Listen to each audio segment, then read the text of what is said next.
You may have clicked on this video and thought to yourself, Jess, didn't you just make a video like this? And the answer is no. That video that I made in Bookmas was my top 10 books I read in 2025. However, in this list, only 2 of the books did I read in 2025.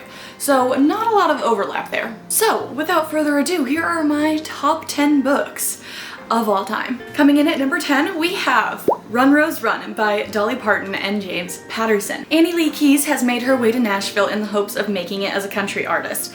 However, she soon finds out that as fast as you run, your past always catches up to you. Now, I am not someone who listens to a whole lot of audiobooks. I find my brain gets really distracted reading them and it's just not an overall enjoyable experience for me. However, I have listened to the audiobook of this 3 times. There's just something about this book that scratches an itch in my brain. It helps that I love Dolly Parton and there's a character in this book that is based on the Queen herself. Also, the romance in this book is just one of my favorites. At number 9, we have A Court of Wings and Ruin by Sarah J. Maas. This is the 3rd book in the A Court of Thorns and Roses series, which follows Feyre as she gets impossibly tangled within the Pharaoh. I know that the popular opinion is that the 2nd book in this series is the best, is everyone's favorite.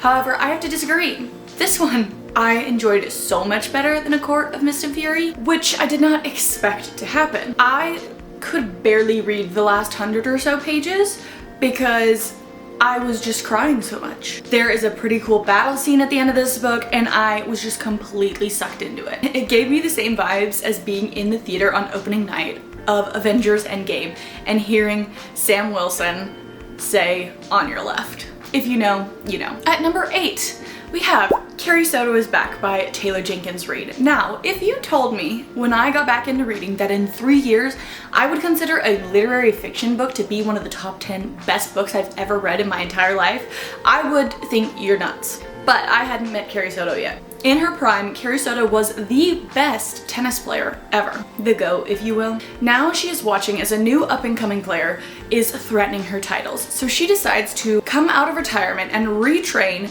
to compete and defend her titles. Only she discovers that it will challenge her in every area of her life. I honestly had very low expectations going into this book. I had not really loved any of the books in Taylor Jenkins Reid's Hollywood series, which includes The 7 Husbands of Evelyn Hugo, Daisy Jones and the Six, and Malibu Rising, but then I binge read this book in 5 hours and I absolutely loved it. Carrie Soto truly gives up everything in order to train as hard as she possibly can, and I just remember thinking to myself like, wow, I can't even imagine what it must feel like to love something that much and to have that much passion about something. Another thing about Carrie Soto is that she has a very brash personality. She's very closed off, she's not very likable, and she has people telling her at every corner that she needs to change, that she needs to become more friendly, more likable. But she goes through this journey of self-discovery and learns so much about herself and who she wants to be and the kind of company she wants to keep. So this just turned Taylor Jenkins Reid into an auto-read author for me. Number 7, The Bodyguard by Catherine Center. Hannah has worked very hard to secure her career as an executive protection agent. When she gets the gig of providing protection for Hollywood heartthrob Jack Stapleton while he is in town visiting his family. Except he doesn't want his family to know that he needs a bodyguard, so in order for Hannah to be able to provide the protection required, she has to pretend to be his girlfriend. This is one of the few books that I've ever read that I would genuinely consider to be funny. Laugh out loud funny. I have so many tabs in this book of quotes where I would just go back and laugh.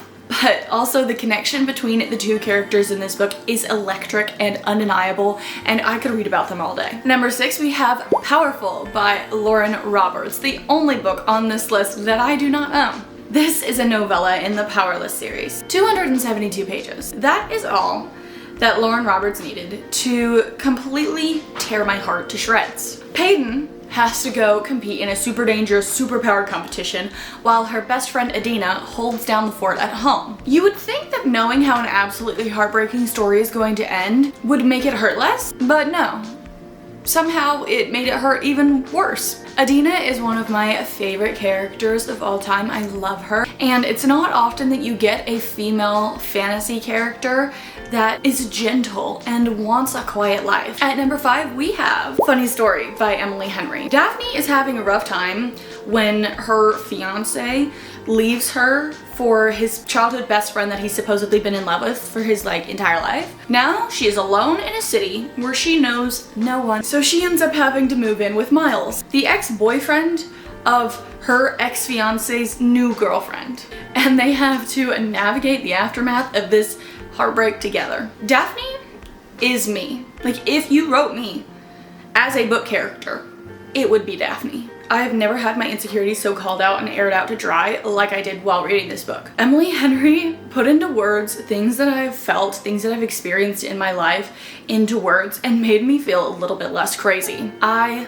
love this book so much. Number 4, we have An Ember in the Ashes by Sabaa Tahir. Leah is a scribe, which is a people group that have been completely taken over by the Martial Empire. One night, Leah's brother gets arrested in connection with the Scribe Rebellion. So she goes to the rebellion group and offers her services in exchange for help breaking her brother out of prison. They send her undercover to the Martial Military Academy, and there she meets Elias, who is training to be the most elite form of soldier in the martial army.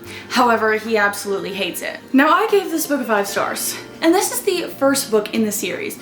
Usually, I do not love the first book in a fantasy series as much as I loved this book, because they usually have a lot of character introductions, world building, explanation of the magic systems, a lot of politics, a lot of info dumping that sets up the rest of the series to be a lot better. But this one, somehow, Sabaa Tahir was able to give all of that information in a way that I was absolutely intrigued and hooked the entire time. I could not put this book down, and I couldn't stop thinking about it once I finished it. This book gave me the high that I had been searching for since I read the first book on this list, and I can definitely say that this series will be one of my favorites once I finish it. And now we are moving into my top 3 books that I've ever read in my entire life. In 3rd place, we have The Inheritance Games by Jennifer Lynn Barnes.